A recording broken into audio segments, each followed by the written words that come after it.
जय जिनेन्द्र। वंदे तु सर्वसिद्धे ध्रुवममल मनोवमं गदिं पत्ते वोच्छामि समय पाहुड मिणमो सुध केवली भणिदम। पंच परमेष्ठी भगवान की जय हो। समय सारजी ग्रंथादिराज का हम निर्जराधिकार पढ़ रहे हैं। जो विषय चल रहा है, ज्ञानी जीव अपने आत्म स्वरूप को प्राप्त हो जाता है। जो मुनि महाराज अपने ज्ञानी पने को प्राप्त हो जाते हैं तो उनके पूर्वकृत जो कर्म बंधे हुए हैं वे निर्जरा को प्राप्त होते हैं और नवीन कर्मों का बंध नहीं होता। पिछली ज्ञानशाला की कक्षा में हमने निश्चय सम्यक दृष्टि जीव की बात पढ़ी। निश्चय सम्यक दृष्टि जीव 8 अंगों का पालन तो करता है लेकिन निश्चय रूप में करता है। पिछली कक्षा में हमने निहिकांक्षित और निर्विचिकित्सा इन 2 अंगों के बारे में चर्चा की थी। आइए आज हम आगे बढ़ते हैं। आगे 2 अंग अमूढ़ दृष्टि और उपगुहन, निश्चय नहीं की अपेक्षा से उनका क्या स्वरूप है और सम्यक दृष्टि जीव उनका कैसे पालन करता है, देखें गाथा क्रमांक 247। जो हवदिय सम्मूढ़ो, जो हवदिय सम्मूढ़ो, चेदासव्येषु कम्म भावेषु, चेदासव्येषु कम्म भावेषु, सो खलु अमूढ़ दिट्ठि, सो खलु अमूढ़ दिट्ठि, सम्मा दिट्ठि मुणे दव्वो, सम्मा दिट्ठि मुणे दव्वो। बोलिए। जो हवदिय सम्मूढ़ो चेदासव्येषु कम्म भावेषु, सो खलु अमूढ़ दिट्ठि सम्मा दिट्ठि मुणे दव्वो। जो हवदिय सम्मूढ़ो चेदासव्येषु कम्म भावेषु, सो खलु अमूढ़ दिट्ठि सम्मा दिट्ठि मुणे दव्वो। गाथा का एक एक शब्द का अर्थ समझते हैं। जो हवदि असम्मूढ़ो, जो अर्थात जो आत्मा, हवदि अर्थात होता है कैसा, असम्मूढ़ो अर्थात अमूढ़। मूढ़ का अर्थ होता है मूर्ख, मिथ्या दृष्टि, और अमूढ़ अर्थात उस मिथ्या दृष्टित्व से जो रहित है, जिसकी दृष्टि सम्यक है। चेदा मतलब आत्मा। किससे वह अमूढ़ होता है, किससे अमूर्ख है अर्थात ज्ञानी होता है। सव्येषु कम्म भावेषु, सव्येषु अर्थात सभी, कम्म भावेषु कर्मों के भावों में। वह जो आत्मा है, यहाँ कह रहे हैं आचार्य भगवान, जो आत्मा, जो चेदा अर्थात जो आत्मा, सव्येषु कम्म भावेषु असम्मूढ़ो हवदि, सभी कर्म भावों में असम्मूढ़ अर्थात अमूढ़ होता है, अर्थात मिथ्या दृष्टित्व से रहित होता है, मूर्खता से रहित होता है। सो अर्थात वह खलु निश्चित रूप से वह आत्मा, अमूढ़ दिट्ठि सम्मा दिट्ठि, अमूढ़ दृष्टि सम्यक दृष्टि अर्थात अमूढ़ दृष्टि अंग का पालन करने वाला, सम्मा दिट्ठि सम्यक दृष्टि मुणिदव्वो जानना चाहिए। उस आत्मा को निश्चय से अमूढ़ दृष्टि अंग का पालन करने वाला सम्यक दृष्टि जानना चाहिए।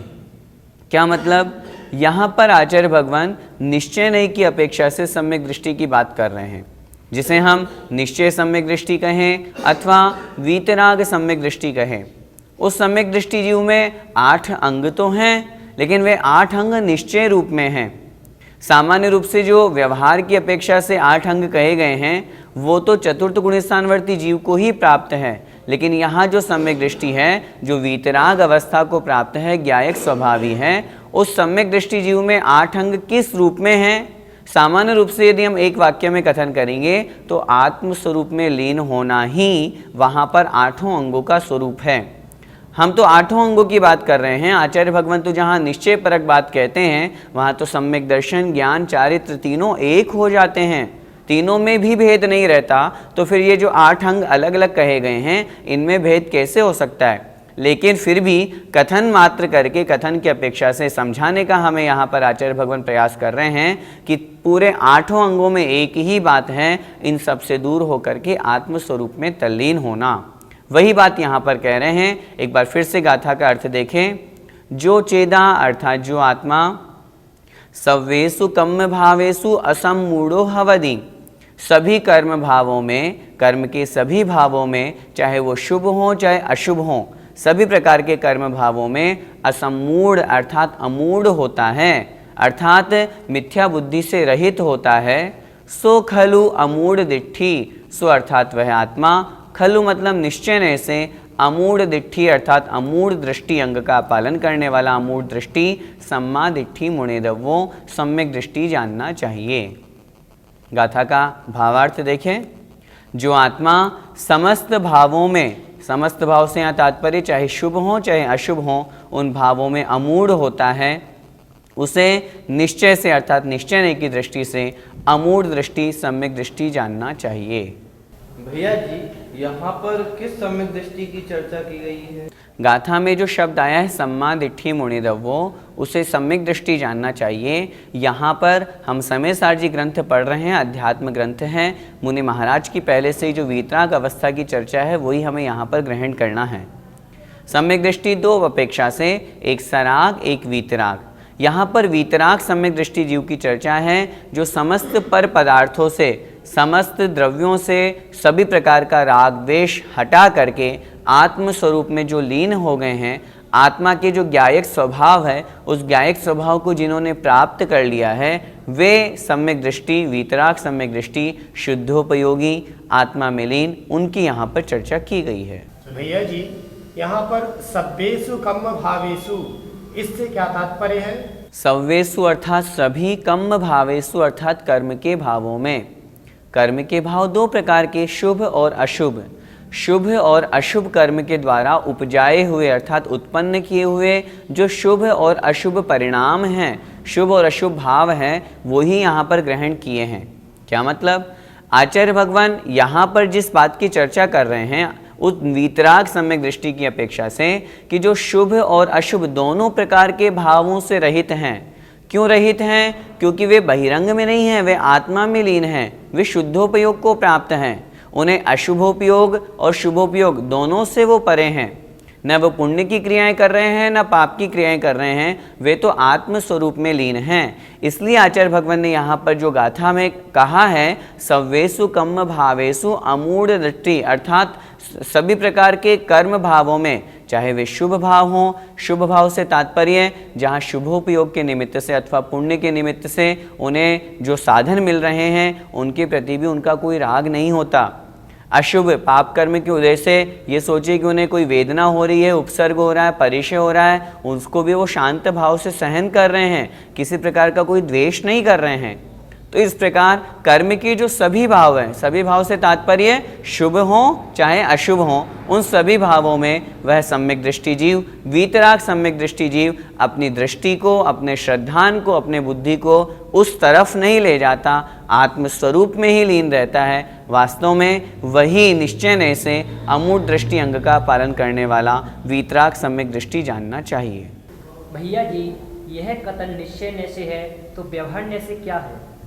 आचार्य भगवान समंत भद्र स्वामी महाराज ने रत्नकरंडक शौकाचार्य जी में सम्यक दर्शन के 8 अंगों का जहाँ पर वर्णन किया है, वहाँ पर अमूढ़ दृष्टि अंग का स्वरूप उन्होंने लिखा, का पथे पथि दुखा नाम का पथस्थेप्य सम्मति असंप्रक्ति रनुत्कीर्ति रमूढ़ा दृष्टि रुच्यते।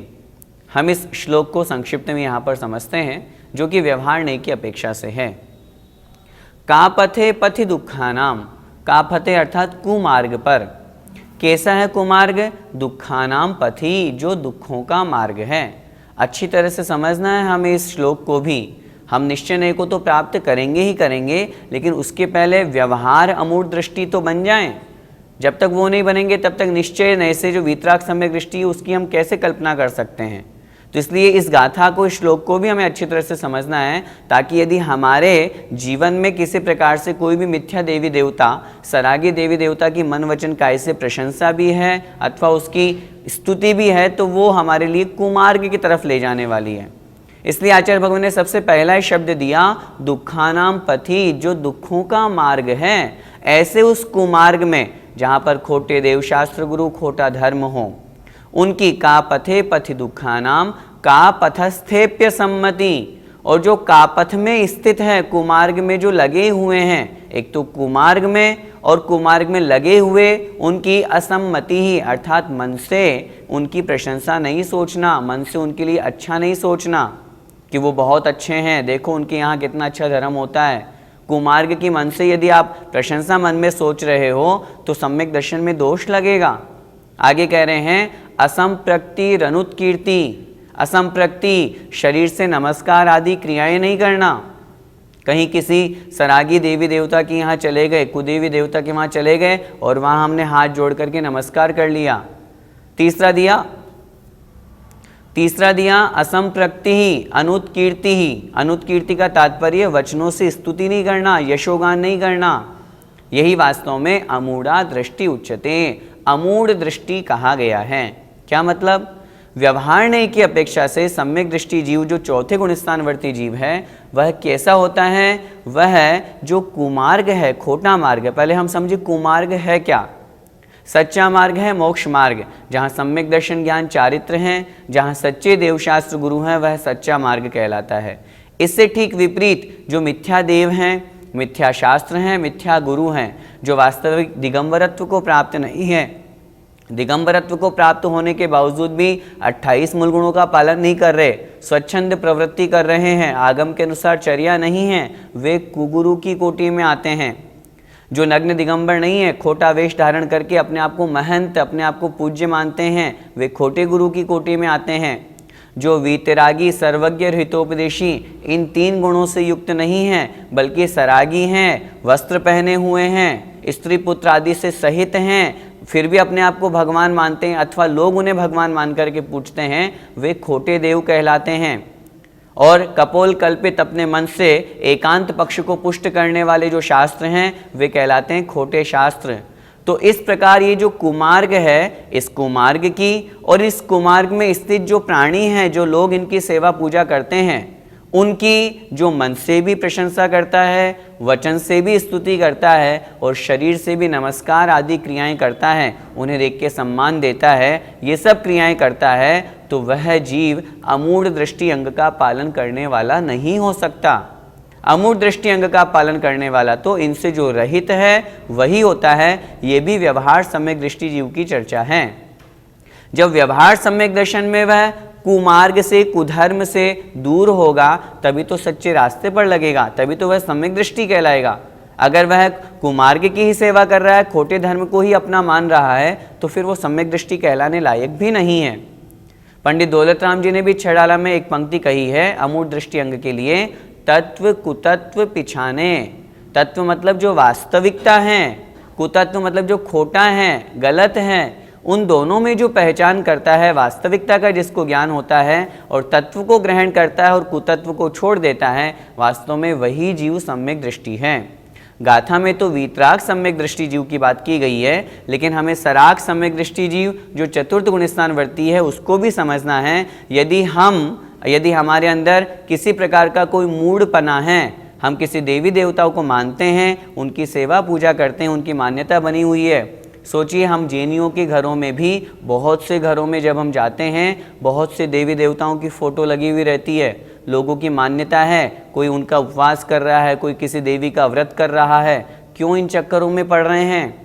बड़े सौभाग्य से हमें यह मनुष्य पर्याय मिली है, हम सम्यक दर्शन को प्राप्त करें। हम पढ़ तो रहे हैं समय साथ और काम भी नहीं कर रहे छेड़ाला लायक भी, तो फिर हमारा पढ़ना कैसे सार्थक होगा? इसलिए सबसे पहले तो हम अपने आप को सम्यक दृष्टि बनाएं, आगम के अनुसार जो सम्यक दर्शन का स्वरूप कहा गया है उसे अपने जीवन में अपनाएं, ताकि उसको ग्रहण करके फिर हम वीतराग सम्यक दर्शन की ओर आगे बढ़ सकें। इस गाथा का पद्यानुवाद देखते हैं। नामुग्ध मूढ़ मुनि हो जग वस्तुओं में, हो लीन आप अपने अपने गुणों में, वे ही महान समदृष्टि अमूढ़ दृष्टि, नासाग्र दृष्टि रखना सत्कर्म सृष्टि। अंतिम पंक्ति कितनी अच्छी है। जो शुभ और अशुभ दोनों दृष्टियों से रहित होते हैं, नासाग्र न राग ना द्वेष, नासिका के अग्र भाग पर जिनकी दृष्टि रहते हैं, वास्तव में वे ही समस्त कर्म रूपी सृष्टि अर्थात संसार का समापन करते हैं।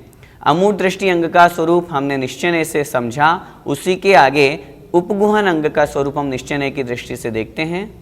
जो सिद्ध भक्ति जुत्तो, जो सिद्ध भक्ति जुत्तो, उवगुहण गोदु संविधम माणम, उवगुहण गोदु संविधम माणम, सो उवगुहण गारी, सो उवगुहण गारी, सम्मा दिट्ठि मुणे दव्वो, सम्मा दिट्ठि मुणे दव्वो। बोलिए।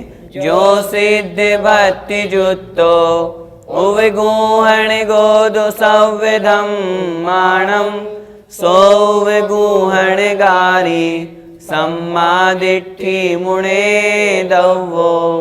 जो सिद्ध भक्ति जुत्तो, उवगुहण गोदु संविधम माणम, सो उवगुहण गारी, सम्मा दिट्ठि मुणे दव्वो।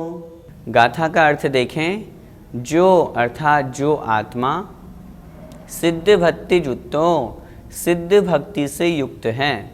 सिद्ध से तात्पर्य जिन्होंने अष्ट कर्मों का नाश कर दिया है, आत्मा के वास्तविक स्वरूप को जिन्होंने प्राप्त कर लिया है, ज्ञान दर्शन चेतना मात्र से जो युक्त हैं, अनंत गुणों के जो भंडार हैं, वे ऐसे सिद्ध भगवान की भक्ति से जो युक्त हैं, सहित हैं। और कैसे हैं?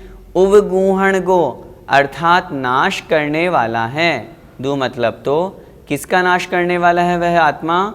सव्वधम्माणम, सभी धर्मों का। सभी धर्मों से तात्पर्य रागादि जितने भी वैभाविक हैं, चाहे वे शुभ हों चाहे अशुभ हों, उन सभी भावों का जो नाश करने वाला है। सो उवगुहणगारी, सो अर्थात वह आत्मा, उवगुहणगारी अर्थात उपगुहनकारी अर्थात उपगुहन अंग का पालन करने वाला।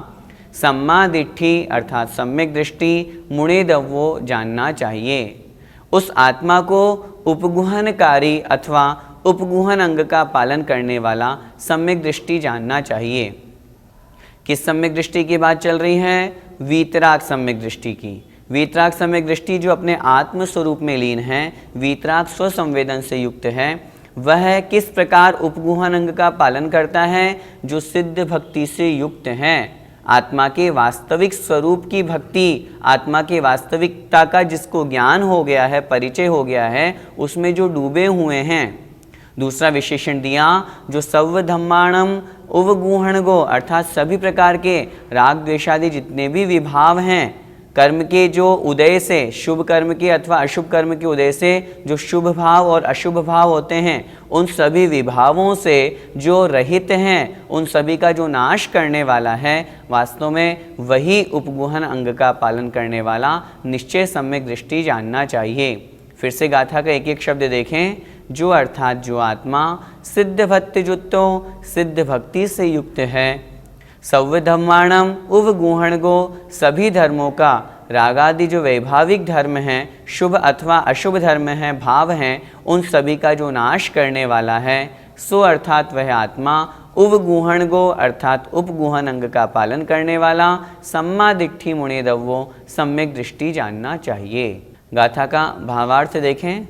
जो आत्मा शुद्धात्म भावना से युक्त रूप होकर सिद्ध भक्ति से युक्त हैं, सहित हैं और समस्त रागादि विभाव धर्मों का उपगुहक अर्थात नाश करने वाला है, उसे उपगुहनकारी सम्यक दृष्टि जानना चाहिए। अर्थात उपगुहन अंग का पालन करने वाला वीतराग सम्यक दृष्टि समझना चाहिए। भैया जी, सिद्ध भक्ति युक्त से यहाँ पर क्या तात्पर्य है? सिद्ध भक्ति से तात्पर्य सिद्ध भगवान अर्थात आत्मा का वास्तविक स्वरूप।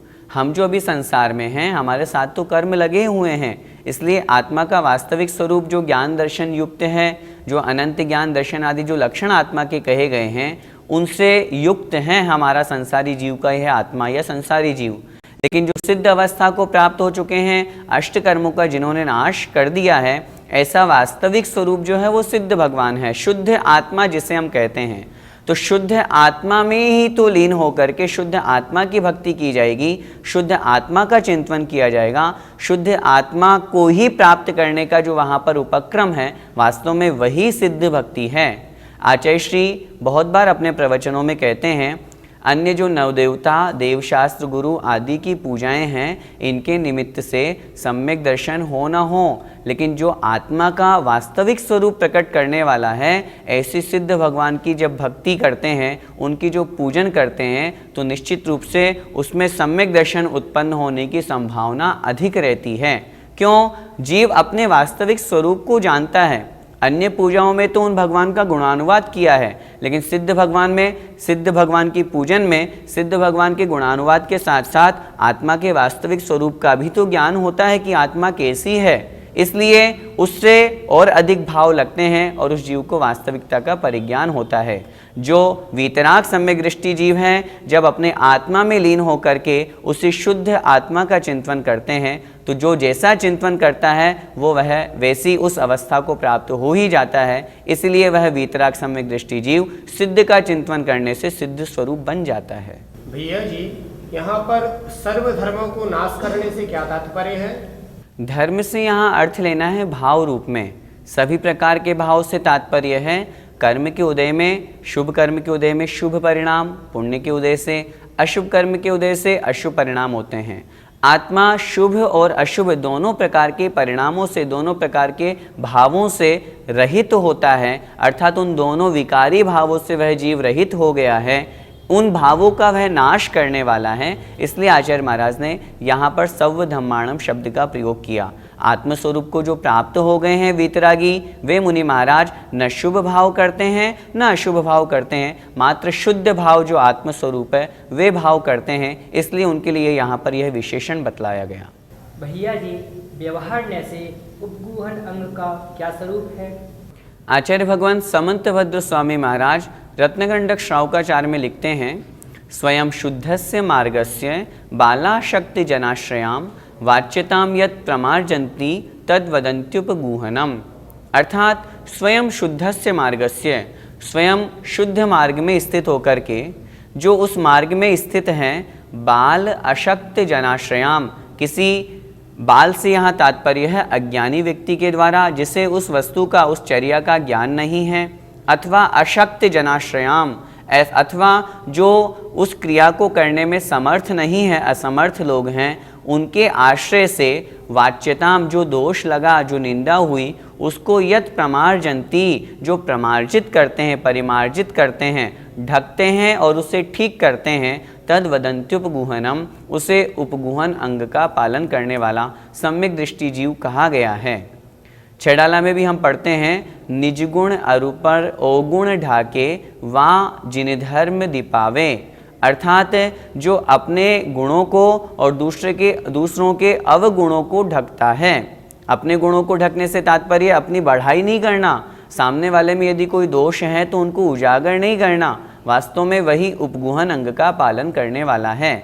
दूसरे के दोषों को ढकने से तात्पर्य ऐसा नहीं कि हम दूसरों के दोषों को हमेशा देखते ही जाएं, उसको प्रमार्जित भी करना हमारा कर्तव्य है। यदि हमारा साधर्मी किसी अपेक्षा से वह मार्ग से विचलित हो गया है तो उसे पुनः उसी में स्थापन करना, जो स्थितिकरण अंग आगे हम समझेंगे, वह उसका स्वरूप भी हमें समझना चाहिए, तभी तो वहाँ पर उपगूहन अंग का पालन करना सार्थक कहा जाएगा। यह व्यवहार न्याय की अपेक्षा से कहा गया है। हम सभी उस व्यवहार न्याय का भी पालन करें और निश्चय से उपगूहन अंग का पालन करने वाले सम्यक दृष्टि बनने की भावना रखें।